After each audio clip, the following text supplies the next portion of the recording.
sayangku, hanya karena cipratan air kecil, seorang remaja harus kehilangan nyawanya. Di tengah dinginnya malam, di sebuah rest area terpencil, suara tawa berubah menjadi teriakan panik.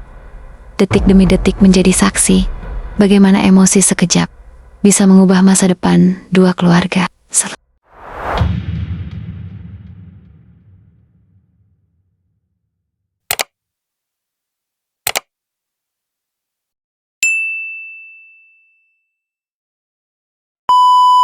Malam itu, Sabtu 15 November tahun 2025, rest area Pekon Sindang Pagar di Kecamatan Sumberjaya, Lampung Barat, tampak seperti biasa ramai oleh anak-anak muda yang menghabiskan akhir pekan mereka. Deru motor, tawa, dan aroma kopi sachet bercampur menjadi satu. Sebuah tempat sederhana, namun cukup menenangkan untuk melepas penat dari rutinitas harian.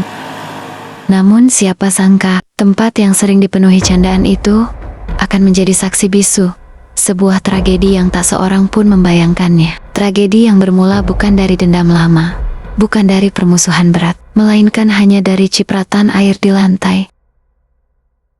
Rino 18, seorang pemuda yang dikenal pendiam namun ramah, datang ke rest area itu bersama dua temannya. Mereka hanya ingin nongkrong sebentar, menikmati udara malam pegunungan yang dingin namun menenangkan. Reno duduk sambil memainkan helm di tangannya, memandangi jalan raya yang gelap dengan lampu mobil sesekali melintas. Di sisi lain rest area, kelompok remaja lain datang menggunakan 3 sepeda motor. Mereka adalah sekelompok anak muda dengan energi yang lebih liar, penuh tawa dan suara berisik khas remaja yang sedang bersemangat. Di antara mereka terdapat seorang remaja berinisial Rit, baru berusia 16 tahun. Di balik usianya yang masih sangat muda, ia dikenal temperamental, mudah tersinggung, dan memiliki kesenangan untuk memamerkan keberaniannya di depan teman-temannya. Ketika rombongan itu turun dari motor, salah satu dari mereka entah iseng atau memang ingin terlihat keren menendang sebuah genangan kecil yang berada tepat di lantai rest area. Genangan itu tidak besar, hanya sisa air hujan sore tadi yang mengalir ke sudut teras. Namun cipratannya melesat cukup jauh. Sialnya, cipratan itu mengenai celana Reno. Awalnya, Reno hanya kaget. Ia menatap celananya yang basah, lalu mengangkat wajahnya perlahan. Bro, pelan-pelan dong. Ucap Reno dengan nada masih sopan, tidak marah, hanya sedikit keberatan. Tapi kata-kata itu terdengar seperti tantangan di telinga Rit. Teman-temannya menoleh, memperhatikan reaksi. Kenapa? Kena air dikit baper. Ejek salah satu dari mereka. Rino menghela napas, berusaha tetap tenang. Aku cuma bilang, hati-hati, udah malam juga. Tapi sebelum Reno bisa melanjutkan, Rit tiba-tiba maju selangkah. Masalah, buat lu, katanya tajam. Suasana yang tadinya ramai tawa berubah menjadi tegang. Teman Reno mulai berdiri dari tempat duduk mereka, bersiap jika terjadi apa-apa. Teman-teman Rit ikut menatap dengan sorot mata penuh gengsi remaja yang enggan terlihat kalah. Aku nggak nyari masalah, jawab Reno pelan. Namun nada suaranya justru membuat Rit merasa diremehkan. Cekcok pun terjadi. Suara mereka mulai meninggi. Beberapa pengunjung rest area menoleh, namun memilih tidak ikut campur. Dalam hitungan detik, suasana berubah panas. Teman-teman Reno mencoba melerai, namun Rit semakin maju seakan tak ingin dihentikan. Lu kira gue takut? Ujar Rit sambil menepuk dadanya sendiri. Reno mengangkat kedua tangannya, mencoba menghindari konflik. Namun sikap tenang itu justru membuat Rit merasa semakin tersudut dan semakin ingin membuktikan dirinya di depan teman-temannya.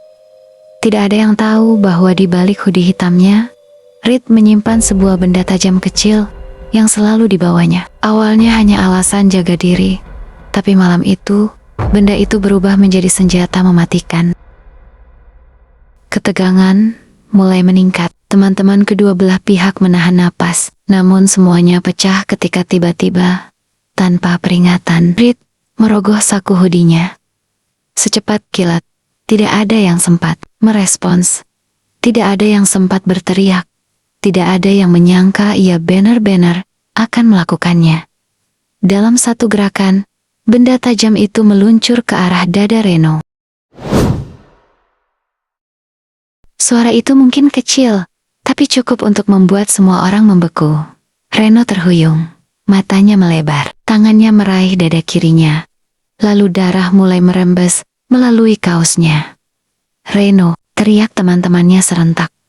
Dalam beberapa detik, suasana berubah dari ribut kecil menjadi kepanikan total. Teman-teman Reno berusaha menangkap tubuhnya sebelum jatuh. Sementara Reed, menyadari apa yang baru saja ia lakukan, langsung melangkah mundur dengan wajah pucat. Beberapa pengunjung langsung berlarian. Ada yang menjerit, ada yang mengambil ponsel, menelepon ambulans dan polisi. Ada yang mencoba menekan luka di dada Reno. Napas Reno mulai tersengal. "Bro, tolong," katanya lirih. Suara itu menghantam hati teman-temannya. Mereka mengguncang tubuh Reno, memanggil namanya berulang kali. Reed yang panik memilih kabur, berlari meninggalkan lokasi bersama dua temannya yang ketakutan. Motor mereka melesat pergi meninggalkan rest area yang kini dipenuhi herek pikak. Kepanikan beberapa kali. Reno membuka mulutnya, mencoba berbicara, namun suaranya tidak keluar. Tubuhnya semakin lemas, wajahnya pucat, dinginnya udara malam semakin memperparah kondisi lukanya. Ketika ambulans akhirnya tiba, Reno masih hidup, namun kesadarannya semakin kabur. Sayangnya, seluruh upaya penyelamatan tidak mampu mengubah takdir. Reno mengembuskan napas terakhir, tidak lama setelah sampai di fasilitas kesehatan terdekat.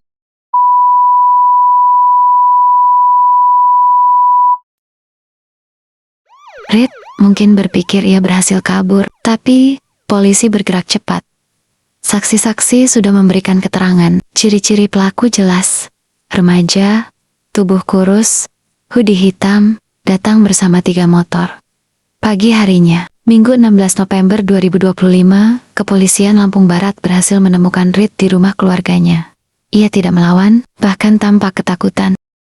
Kombes Yuni Iswandari menyampaikan bahwa pelaku langsung diamankan bersama barang bukti. Beliau menjelaskan bahwa motifnya sangat sepele dan justru itulah yang membuat kasus ini terasa semakin tragis. Pemicu, hanya karena cipratan air yang mengenai korban, lalu terjadi cekcok, dan pelaku melakukan penusukan, ujarnya. Kabar kematian Reno membuat suasana desa tempat ia tinggal dipenuhi isak tangis. Ibunya pingsan berkali-kali, ayahnya terpukul dalam diam, menatap kosong tanpa kata. Mereka kehilangan anak yang dikenal baik, sopan, dan tidak pernah membuat masalah. Sementara itu, keluarga Reed pun tidak kalah terluka. Anak mereka yang masih 16 tahun harus menghadapi proses hukum yang berat. Masa depan yang seharusnya panjang, kini dipenuhi beyong-beyong penyesalan. Ketika polisi menanyai Reed, remaja itu hanya terdiam. Ia menangis, menutupi wajahnya dengan kedua tangan. Ia mengatakan bahwa ia tidak berniat membunuh. Namun niat tidak lagi berarti. Ketika nyawa sudah hilang, emosi sesaat bisa menghancurkan masa depan, kata salah satu polisi dengan nada lirih saat konferensi pers. Dan malam itu, emosi sesaat telah menghancurkan semuanya. Kisah ini menjadi pengingat bahwa tindakan kecil, bahkan sesuatu yang tampak sepele, dapat memicu tragedi besar jika seseorang tidak mampu mengontrol diri. Cipratan air seharusnya bukan masalah. Cekcok seharusnya tidak perlu berakhir dengan kekerasan.